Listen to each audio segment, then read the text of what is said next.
Freelance పేరుతో ఇటీవల మోసాలు వెలుగులోకి జరుగుతున్నాయి. ఆదిబట్ల మున్సిపాలిటీ పరిధిలో సోషల్ మీడియాలో ఓ బ్రోచర్ చక్కర్లు కొడుతోంది.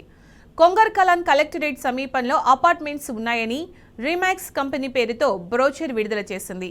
ఫ్రీలాన్స్ సందర్భంగా 40 లక్షల రూపాయల అపార్ట్మెంట్ కేవలం 12 లక్షలకు అందజేస్తున్నామని అందులో పేర్కొన్నారు. ఆ బ్రోచర్ చూసి ఆదిబట్ల మున్సిపల్ కమిషనర్ బాలకృష్ణ స్పందించారు. ఫ్రీలాన్స్ పేరుతో జరుగుతున్న ప్రచారాన్ని నమ్మొద్దని సూచించారు. ఆ స్థలంలో హెచ్ఎండిఏ మున్సిపల్ కార్యాలయం నుంచి అనుమతి ఇవ్వలేదని వివరించారు. 13 ఎకరాల భూమి సంకల్ప్ సొసైటీ పేరుతో రిజిస్టర్ అయిందని పేర్కొన్నారు. స్థలం కంపెనీ మీద ఉందని, అపార్ట్మెంట్ నిర్మాణం కోసం అనుమతి తీసుకోలేదని స్పష్టం చేశారు.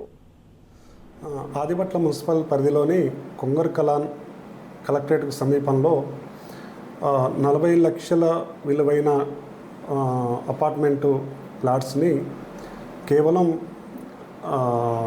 12 లక్షలకే ఫ్రీ లాంచింగ్ ఆఫర్లో ఇవ్వడం జరుగుతుందని ఒక బ్రోచరు రీమాక్స్ కంపెనీ పేరు మీద మన సోషల్ మీడియాలో సర్క్యులేట్ కావడం జరిగింది.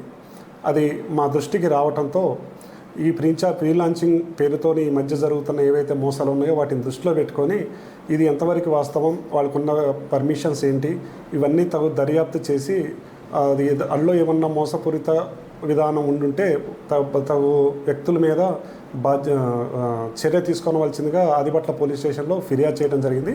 నా ఫిర్యాదుకు సంబంధించి ఆదిబట్ల పోలీస్ స్టేషన్లో ఎఫ్ఐఆర్ నమోదు చేసి వాళ్ళు ఎవరు, దానికి సంబంధించిన బాధితులు ఎవరు అనేది విచారణ జరగడం జరుగుతుంది.